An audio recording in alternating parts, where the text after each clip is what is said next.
Я иду искать. Съемки фильма длились больше месяца в канадском городе Торонто. Фильм представляет собой увлекательный триллер и сатиристическую насмешку над доминирующим классом, с их предубеждениями и правилами. Классическая форма и декаденство содержания предложат зрителю свежий взгляд на пресловутый сюжет. Создатели фильма умеют показывать чувства, которые удержат зрителя до основного занимательнейшего действия. Отважной героине предстоит противостоять бессердечным богачам, отстаивающим свои убеждения и сложившийся уклад.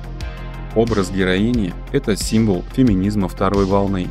Женщина в белом окровавленном платье защищает свои права, вынужденная венчать революцию.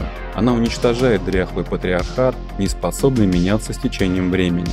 Но это всего лишь лирика и намек, порхающее воображение сценариста. А для приземленного зрителя это яркое выразительное зрелище с интересными персонажами.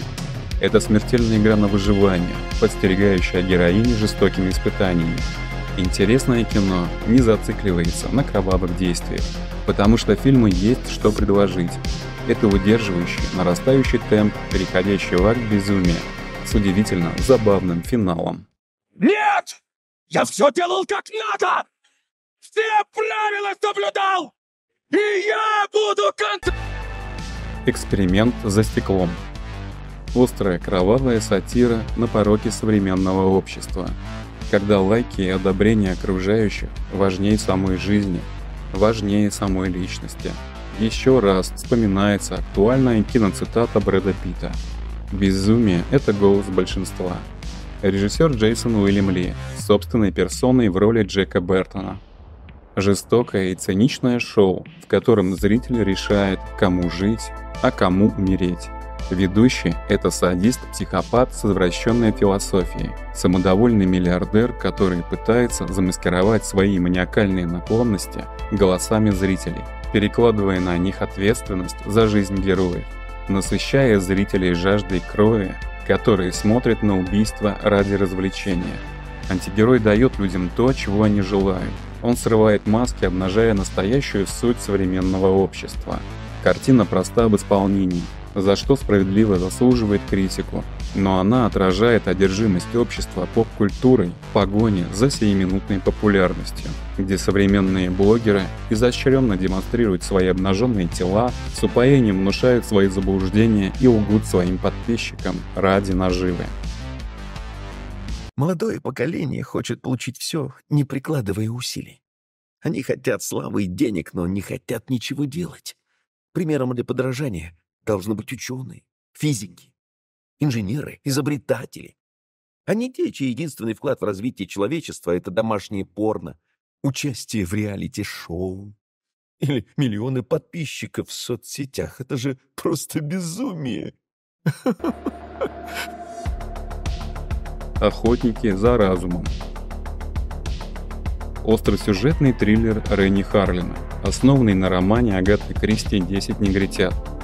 Консультантом этой картины был настоящий агент ФБР Джеймс Гринлиф. 7 многообещающих студентов ФБР отправляются на остров для прохождения итогового экзамена. Будущие психологи-криминалисты должны будут найти предполагаемого маньяка-убийцу, чтобы получить квалификацию. В послужном списке финского режиссера есть как успешные картины, так и провальные, а его «Остров головорезов» вошел в Книгу рекордов Гиннесса как самая провальная кинокартина в истории Голливуда. Злые языки поговаривают, что любимый мною фильм «Скалолаз» режиссировал не Ренни Харлин, а Сильвестр Сталлоне. Но гильдия режиссеров не позволяла Сталлоне быть постановщиком, поэтому он позвал в кресло малоизвестного режиссера. А когда тот прибыл на площадку, то Сталлоне вежливо попросил Ренни не отсвечивать и снял картину сам. Но это, конечно, всего лишь сплетни, а мы в который раз будем пересматривать «Крепкий орешек 2», «Скалолаз», «Глубокое синее море», «Кошмар на улице Вязов 4» и «Охотники за разумом».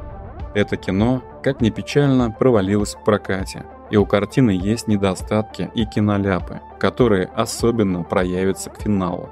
Но если не притворяться критиком, а просто насладиться интригующим, закрученным детективным сюжетом, то время совершенно точно можно провести интересно. Таинственный маньяк, играющий смертельную игру со своими жертвами. психологи-криминалисты, пытающиеся избежать смертельных ловушек, интересные персонажи со своей историей. Все это может увлечь на 1,5 часа вашего времени. Вы не добьетесь успеха до тех пор, пока не осознаете, что оружие психолога-криминалиста — мозги, а не пистолет. 5 неизвестных. Детективный триллер с интригующей завязкой от колумбийского режиссера Симона Бранда. 5 мужчин приходят в себя. Никто из них ничего не помнит, и они заперты в помещении, из которого не выбраться. Напряжение картины будет накаляться постепенно от сюжетных поворотов до кульминации, когда смертельные ставки станут высокими. Сцена фильма построена на диалогах и провоцирующих конфликтах, заставляющие персонажей делать выбор, не понимая последствий, потому что каждый из них не знает, кто друг, а кто враг, кому можно верить, а кому не стоит. И актеры отлично справляются со своей задачей. Они, потрясенные и подозрительные, вглядываются друг в друга в надежде на союз. Режиссер не владеет тонким чутьем, хотя и знает свое дело. Если бы он обладал большим талантом, то зрелище было бы еще более захватывающим. Сценарий располагал хитросплетениями криминальных интриг как фундаментом для свежего взгляда художника, как плодородной почвой для психологических трансформаций и ожесточенного противоборства. Но создатель не смог или не захотел воспользоваться многообещающим сценарием. И зритель это поймет, когда в финале увидит флешбеки главного персонажа, которые объяснят происходящее ради изумления публики. Но это уже не будет иметь значения, потому что неожиданный поворот ни к чему не приведет, а только попрощается бессмысленно пустым взглядом. Ты посмотрел мне в глаза и сказал не сдаваться. Никто не умрет. Все, кто в лодке, должны быть вместе и поддерживать друг друга. Рулетка смерти. Колумбийский актер Маноло Кардона срежиссировал и сам сыграл главную роль в истории мести, в которой каждого виновного ждет жестокое возмездие. 7 персонажей оказываются пленниками в одиноком особняке на берегу моря, и чтобы освободиться, героям нужно соблюдать правила. Вся группа должна выбрать жертву, а жертва должна согласиться, но никто не имеет права умереть добровольно. С каждой смертью выбор становится сложнее, разоблачая темную сторону человеческой природы. Сюжет последовательно раскрывает секреты, убеждая зрителя, что сочувствия в этом театре лицемерия и лжи никто не заслуживает. Фильм не пытается быть претенциозным, он просто и прямолинеен, затрагивая социально значимые темы. Картина не стремится подражать или повторять успешных предшественников. Она всего лишь использует рабочую формулу, интригуя простым мотивом жестокой несправедливости. Фильм не старается шокировать сценами насилия. Он рассказывает о тяжких и мелких грехах, которые в совокупности порождают большую трагедию, которая как вирус поражает все вокруг. И единственный способ прекратить эту кровавую вереницу – это придерживаться морального вектора гуманистического мировоззрения, прислушиваясь к голосу своей совести. Конечно, мир – это не общая цель, и фильм не предложит философских рассуждений, а будет еще одним проводником царства неплохого остросюжетного триллера. Мне плевать, умру я один или с вами. В отличие от вас, ублюдки, вы увидите, как умрет ваша дочь. Даже если вы умрете секунды раньше, вы будете мучиться от осознания, что жизнь вашей дочери сегодня оборвется. 9 в списке мертвых. Неизвестный в маске похищает 9 человек. Все они, прикованные наручниками, оказываются в одном помещении. Похититель объявляет им, что через каждые 10 минут он будет убивать по одному человеку до тех пор, пока они не поймут, по какой причине все они участвуют в этом импровизированном смертельном суде. Все персонажи картины яркие, со своими эмоциями и тайнами. но всех их объединяет преступление, жестокосердие и равнодушие. Фильм построен на внешнем конфликте людей с людьми, на провокационных диалогах и саморазоблачениях. Пусть вас не смущает, что основное действие пройдет на одной сцене. Да, это будет интересно не всем. Это жанровый фильм. Он не будет блистать, но определенно актеры выполняют свою задачу на отлично. Некоторые персонажи будут меняться, когда окажутся на шаге перед гибелью, но некоторые уже давно очерствели и не способны снять маску, скрывающую гнилое наполнение. Кульминация фильма усиливает сочувствие, и можно с уверенностью сказать, что режиссер справился. Он сумел в рамках 10-минутных раундов добиться эмоционального отклика. Это интересное, умелое высказывание порицания через личное осуждение и месть, которому не хватает глубины изобретательности, но этого достаточно, чтобы прислушаться и обратить внимание на неплохое кино. Любой из вас мог предотвратить его гибель. Но все вы рассматривали его как подозреваемого или номер, игрушку для развлечений. А он виноват лишь в том, что стал частью ваших жизней. Но это была его жизнь. А вы ее загубили. «Дьявол». Кинокартина основана по сюжету Найта Шьямалана. Он идейный вдохновитель и продюсер проекта. Как он сам признавался, он черпал вдохновение из 10 негритят Агаты Кристи и демонической мифологии. Фильм поставлен братьями Джоном и Дрю Даудал, хотя официально режиссером является только Джон Даудал. Фильм затрагивает тему страхов современного общества, лифтофобию. Это одно из проявлений клаустрофобии. А также кинофильм эксплуатирует суеверие как основной двигатель сюжета. Это простая формула с незначительными изменениями компонентов, которую использует Шьямалан в своих кинопроизведениях. Упрекать его в таких методах было бы ханжеством, так как художественное произведение имеет право на вымысел. И я не восхищаюсь детскими сказками, но суть их бывает не так проста, как может показаться. А если она рассказана умело, то это всегда интересно. Вот и на этот раз история оказалась довольно привлекательной. 5 незнакомцев застревают в лифте. Люди эти совершенно разные, каждый со своим темным прошлым. В запертом лифте начинает происходить устрашающее, необъяснимое явление. На сцене появляется еще один таинственный персонаж. Будьте бдительны и бодрствуйте. Ваш враг дьявол бродит вокруг, как рычащий лев в поисках жертвы. Первое послание Петра. С этого момента все герои становятся невольными участниками демонического аттракциона.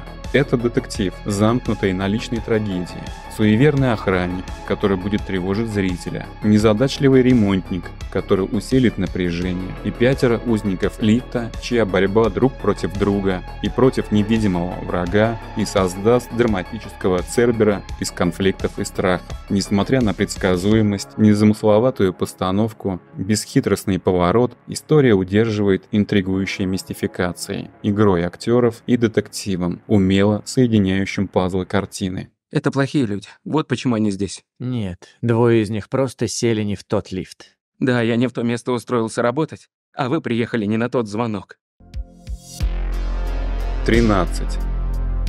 Ремейк одноименного фильма того же автора, французского режиссера грузинского происхождения Гелы Баблуани.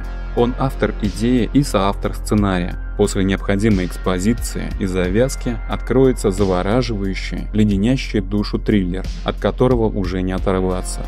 Смертельная игра в русскую рулетку направляет вектор нервного напряжения прямо в мозг зрителя, не отпуская мертвую хватку до самого финала.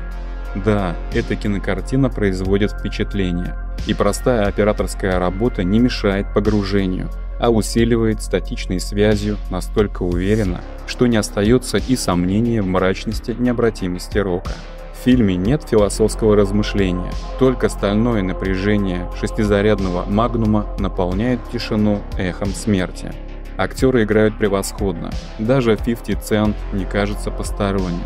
А уж в кои-то веки увидеть Джейсона Стэтхэма в роли близкой драматической, так это вообще большая редкость. Микки Рурк разбавляет каст индивидуальностью, позитивно раскрашивая темные тона дуэли с самой судьбой. Фильм настолько же прост, как и увлекателен. И если он вам не понравится, то точно оставит след в памяти коварным, но верным финалом. Мы рождаемся только раз и умираем только раз. Надо быть философом, да? Ведь ты потомок великого Шопенгауэра. Игра. Психологический триллер Дэвида Финчера. В киноиндустрии режиссер считается диктатором и перфекционистом, который мучает актеров сотнями дублей одной сцены, одного монолога, одного действия. И так во всем, вплоть до мельчайших деталей. За новый кинопроект он берется, только получив гарантии полного невмешательства. Но так было не всегда. Когда-то давно он был модным клипмейкером, а теперь это признанный мастер и большой художник со своим почерком. Люди – извращенцы, так или иначе. Это основа моей карьеры. Эти слова режиссера максимально точно характеризуют его философию и идею, из которых вымощен его творческий путь. «Игра» стала его третьим полнометражным фильмом. Работа над картиной была непростой. Все свои идеи режиссер проталкивал с боем. Половину бюджета поглотил Майкл Дуглас со своим гонораром в $20 миллионов. Денег постоянно не хватало. И из-за этого Финчеру пришлось отказаться от дорогостоящих сцен крушения поезда и автомобильных аварий. В итоге фильм стал классикой мирового кинематографа с исключительно великолепной игрой актеров и мастерской режиссурой. В фильме зрителя ждет головокружительное приключение в мире обмана и лжи, в котором бесчувственный и расчетливый миллиардер пройдет испытания, с которыми сталкиваются миллионы людей, не обладающие его богатством, и испытает на себе их повседневные страдания. Захватывающий сюжет доведет героя до нервного и морального истощения, чтобы излечиться и стать живым, таким, каким он никогда не был. Кто-нибудь из вас едет в Сан-Франциско? У меня $18 и 78 центов, чтобы добраться до Сан-Франциско.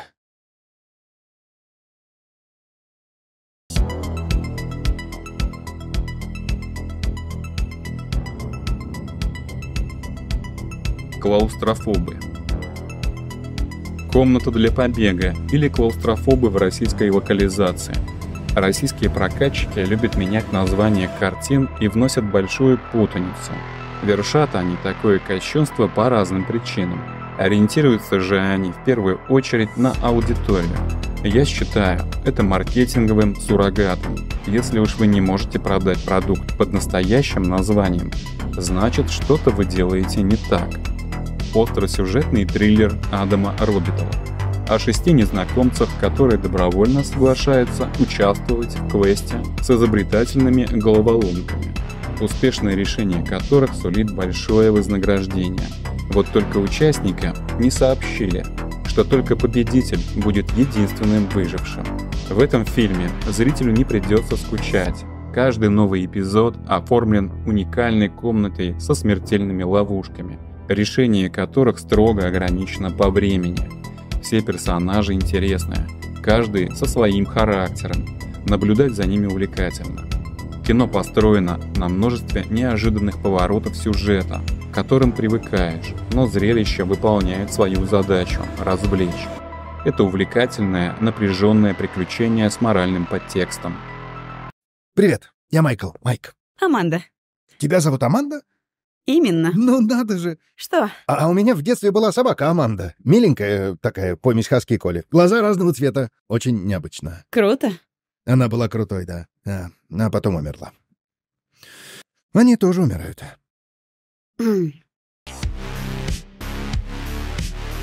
Клаустрофобы 2. Лига выживших. Российские локализаторы не изменяют себе и переиначивают «Комнату для побега. Турнир чемпионов» на свой манер. Сиквел снял все тот же режиссер Адам Робитал, а значит, картина не разочарует. Это прямое продолжение, в котором выжившие попытаются найти организаторов этого бесчеловечного состязания. Мы увидим не только привычные хитроумные ловушки, но и познакомимся с таинственными конструкторами смерти. Их мотивы не объяснят полностью, но решение это правильное, которое разнообразит знакомое действие еще одной драматической сюжетной линии. История уже не просто предлагает острые повороты, она расследует источник происхождения, не давая всех ответов, но умело наполняет хронометраж моральными дилеммами и заразительно увлекательным приключением. Родителям положено любить своих детей, а не отправлять их прочь, словно мусор. Вы с мамой будете гордиться мной, когда узнаете, что я могу. Клаустрофобы. Долина дьявола. Режиссер Эмерсон Мур.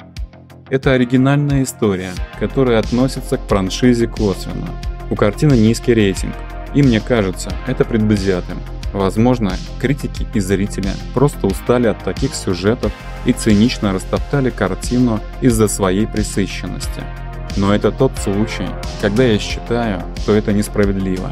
В жизни вообще мы часто сталкиваемся с необоснованной критикой, когда результаты твоей работы в глазах общественности кажутся бесполезными, просто потому, что звезды на небе сошлись не так.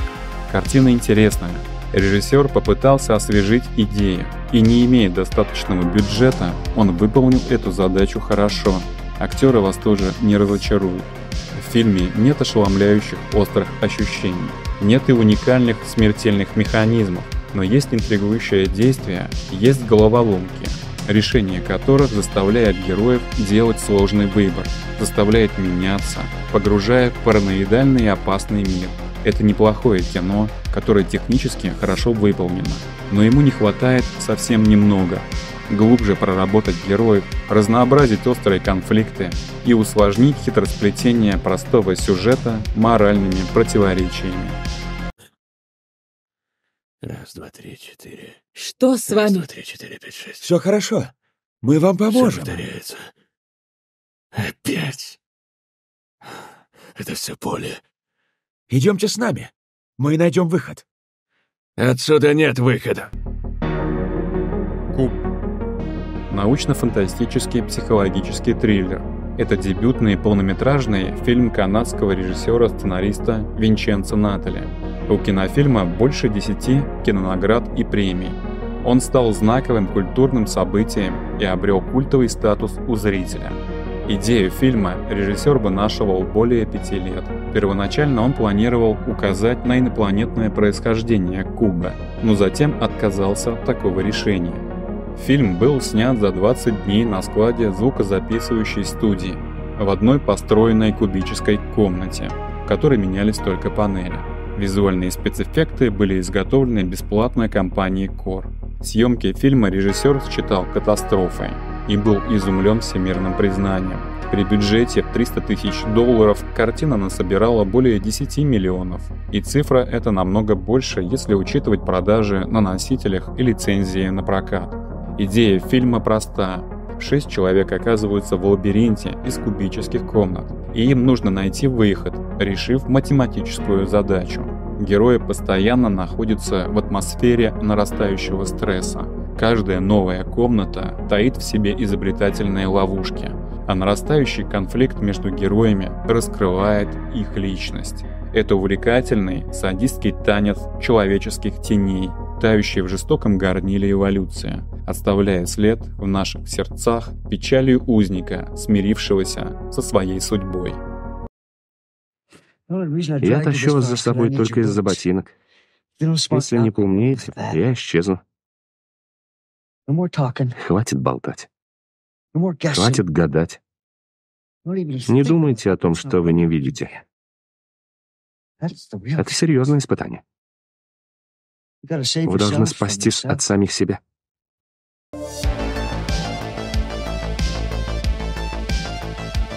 Куб 2. Гиперкуб.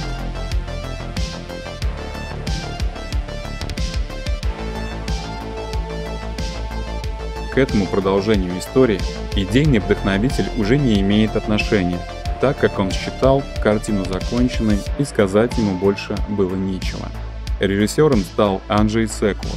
который работал как оператор в фильмах Квентина Тарантино. Этот кинопроект стал его полнометражным дебютом.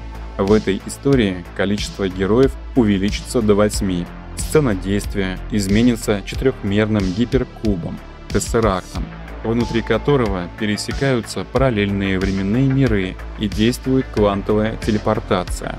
Сценарий фильма переписывался, и некоторые сюжетные приемы и объяснения перешли в финальный скрипт. Режиссер продолжает высококонцептуальную трактовку, но немного облегчает психологическое содержание, притормаживая стимул человеческого исследования. Но история будет такой же увлекательной и таинственной. Клаустрофобная атмосфера все так же будет создавать нервную среду, рассеивая мрачность фантастическим светом. Можно задать вопрос, Джерри? Не возражаешь? Валяй, только не трогай меня. Не трогай. Ты хочешь есть? Есть хочешь? Куб Зеро. Режиссером третьего фильма стал продюсер второго, Эрни Барбараш. Он написал сценарий, и этот полнометражный фильм вновь стал дебютным. Интересная закономерность. У каждого фильма трилогия – это кинодебют режиссера. Идея проекта оригинальна, наверное, поэтому она не дает покоя авторам и сегодня. Экранизировать Куб попытался японец Ясухико Симидзу, но его версию я рекомендовать категорически не буду. Это просто копипаст и плагиат, безыдейное скучное копирование. Действие картины «Куб Зеро» происходит в двух пространствах – внутри и снаружи. Мне кажется, это правильным решением. Режиссер расширил историю, добавив новые элементы. Основная критика фильма основывается на том, что в этом раскрываются таинственные владельцы научных казематов лабораторий, что такое разоблачение стирает основную интригу, делая картину неинтересной, но я совершенно не согласен. Все фильмы рассказывают разные истории и разные эксперименты одного изобретения. Кинокартины пытаются привнести что-то новое, каждая по-своему, но основываясь на одной идее.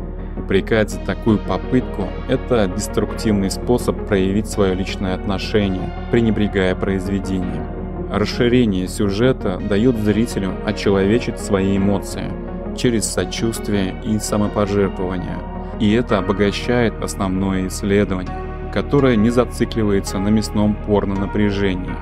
Слабость режиссера как постановщика заметна в сценах, где мы видим охотников за людьми, но кинокартина достойная. Это интересное продолжение для любителей фантастических тайных экспериментов и зловещих заговоров. Лидеры оппозиции. Она идет по политической статье, тогда все ясно. Что тебе ясно? Ее согласие могло вообще не быть, понял? Значит, нарушен закон. Для блудного сына ты не слишком умный. Пила. Игра на выживание. Это кинодебют двух выпускников австралийской киношколы – Джеймса Вана и Ли Уоннелла. Картина удостоена несколькими премиями, в том числе как лучший фильм и лучший триллер. Как рассказывал Ли Уоннелл, они придумали сцену с двумя прикованными мужчинами и трупом, лежавшим между ними. Потом появилось слово «пила» и человек с раком головного мозга, которому суждено умереть от болезни. Друзья сняли короткометражку по этим мотивам. Вскоре им предложили несколько контрактов, и они выбрали тот, где им предоставляли творческий контроль и 25% от прибыли. Чтобы заинтересовать актеров, им тоже показали короткометражку. Дэнни Гловер вспоминал, что согласился потому, что что-то привлекло его в героя. Тобин Белл, сыгравший Пилу, говорил: «Я посчитал фильм интересным. Герои, запертые в комнате, казались мне свежей идеей. Финал истории был неожиданный и удивил меня. И мне стало ясно, что если снять фильм хорошо, то зритель будет изумлен». Несмотря на то, что актеры дали свое согласие, они параллельно принимали участие в других съемках. Поэтому молодым создателям приходилось спешить, и не все задуманное воплотили, как сами того желали. В Фильм не планировался для театрального проката, но теплый прием на кинофестивалях и положительные отзывы изменили решение продюсеров. При бюджете в $700 тысяч фильм насобирал 103 миллиона по всему миру, без учета от проката на носителях. Фильм начинается с сцены, где двое мужчин приходят в себя в полуразрушенном помещении. Герои прикованы цепями, шокированные, они знакомятся и делятся своими воспоминаниями, ретроспективно раскрывая подробности детективного сюжета и вводя новых действующих лиц. Со временем герои узнают, что они пленники серийного убийцы-конструктора, который испытывает своих жертв с помощью жестоких игр, в которых жертвам предстоит сделать тяжелый моральный выбор, в результате чего, с высокой вероятностью, они добровольно расстанутся с частью своего тела. Изобретательно-мрачный, садистский мир маньяка, чья философия ужасает своей сутью. Протагонист считает, что уязвимость бессердечия – это его телесный сосуд, и чем больше боли испытает индивид, тем ближе он окажется к истине. А кто не сможет преодолеть себя, тот не способен к переменам, не способен понять, не способен жить, а значит, живет он напрасно. Мне надоело, что болезнь съедает меня изнутри. Думаю, это снова конфликт. Еще мне до смерти надоели люди, которые не ценят своего счастья. Похоже, наш друг любит смотреть игры, порожденные его больным воображением. Я хочу сыграть с вами в игру. «Пила 2». Второй фильм серии был срежиссирован Дарреном Лином Боусманом. И тут уже у картины начинаются проблемы. Дело в том, что режиссер написал сюжет своего фильма «Отчаянный», в котором было много заимствований от «Пилы». И продюсеры решили, что лучше переделать материал под сиквел. И студия привлекла одного из создателей, Ли Уоннелла, который и исправил основной скрипт. Сценарий изменялся и на съемочной площадке. Режиссер позволил Донни Уолбергу импровизировать. И он с энтузиазмом принялся за дело, чем заразил и Тобина Белла. На мой взгляд, импровизация не очень подходящая, потому что в диалогах полицейского с Пилой можно заметить некоторую растерянность детектива. У него невыразительное лицо, и он как будто размышляет над ответом. Съемка сцен с ловушками, где герои искали противоядие, была снята на заброшенном складе в Торонто. Актеры, сыгравшие жертв, работали на площадке по 16 часов в день. В ловушке с медицинскими иглами было около 120 тысяч шприцов, наконечники которых были заменены вручную на балконно-оптические. Режиссер придумал ловушку, где руки персонажа застревают в стеклянной коробке, и это противоречие, потому что конструктор не создает механизмы ради пыток. Впоследствии художник-постановщик объяснял, что на другой стороне коробки был замок с ключом, но зрителю этого не показали и не объяснили. Возможно, этот элемент забыли объяснить монтажеру. Кинокомпания Lionsgate ознаменовала премьеру сбором донорской крови для Красного Креста, и было собрано более 5000 литров. Фильм с бюджетом $4 миллиона собрал в кинотеатрах мира более $140 миллионов. Фильм интересен как продолжение истории, но ее основа вторична и не принадлежит авторам, а только скорректирована ими. Действие картины сосредоточено на постоянном напряжении, подчеркнутое не в меру дергающейся камерой, от которой сильно устаешь. Игра актеров не впечатляет. Сценарист Ли Уоннелл, который играл в первом фильме фотографа, оказался на голову выше половины актерской группы, исключая, конечно, Тобина Белла, который за роль конструктора был удостоен премии «Лучший злодей». Донни Уолберг увлекся импровизацией, из-за чего видны его мучительные поиски правильной реакции. Ловушки непоследовательны, и они не создают логичную схему в продуманном замысле конструктора. История достойная для просмотра, но разочаровывает работой главного инициатора этого продолжения – Даррена Лина Боусмана. Его сценарий для другого фильма лег в основу этого приквела. История сохраняет структуру кровавых испытаний, но не может предложить ничего, кроме постоянного конфликта. И даже упрямый, ослепленный отец не в состоянии изменить повторяющиеся вспышки грубых пыток, забывая выполнить свое предназначение, удивить неожиданным финалом. Если бы я назвал тебе точную дату твоей смерти, это бы полностью разрушило твой мир. Я знаю. «Пила 3». Над сюжетом триквела работал Леонов и Джеймс Ван. Автор сценария Леонов. Режиссировал Даррен Линн Боусман. Фильм был номинантом премии «Сатурн» как лучший фильм ужасов, но к финишу пришел спуск Нила Маршалла. Первоначально Леонов и Джеймс Ван не хотели работать над продолжением, но после смерти продюсера Грега Хоффмана они взялись за продолжение, чтобы почтить память человека, который помог им воплотить киномечту. Сценарист планировал показать раскаяние конструктора, и эту сцену даже сняли, но на финальном монтаже она была вырезана. Создатели намекали на финал истории, но продюсеры посчитали идею слишком перспективной, чтобы ее хоронить. В свиной сцене животные были сделаны из пены и резины. Ловушка дыба и замораживания – это идея режиссера. Банку с кислотой можно было вылить, потянув рукой за дно.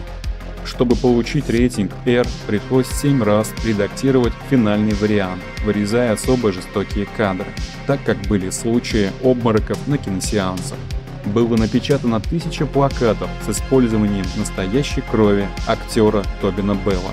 Кинокомпания Lionsgate ознаменовала премьеру еще одним сбором донорской крови для Красного Креста, и было собрано более 10 000 литров.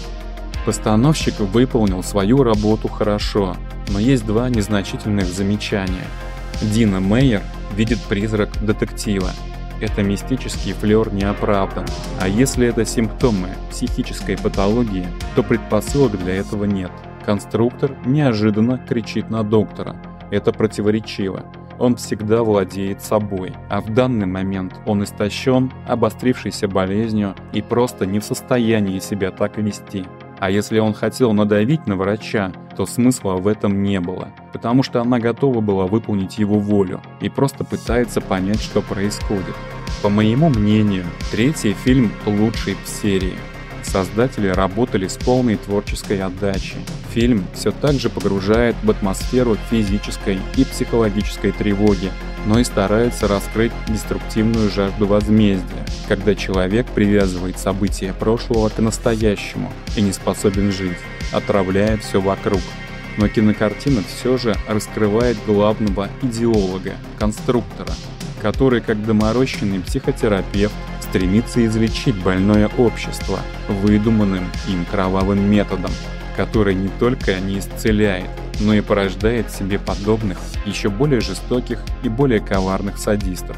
И даже на смертном одре конструктор уверен в своем заблуждении. Он сам не способен прощать, он как отважный Персей, жертвует собой ради возмездия. Он как Мефистофель, творит зло, желая всем добра. В остальных фильмах серии градус порно-насилия возрастает, но беднеет содержание. В них бывают редкие моральные просветления, но выбранная форма самокопирования тонет в кровавом море животного развлечения. Поэтому я не рекомендую знакомиться с продолжениями. «Пила 10» пытается освежить интерес, и он, конечно, понравится фанатам, но простая конструкция останется бледной тенью триквела. Благодарю вас за внимание, желаю вам интересного просмотра, смотрите хорошее кино.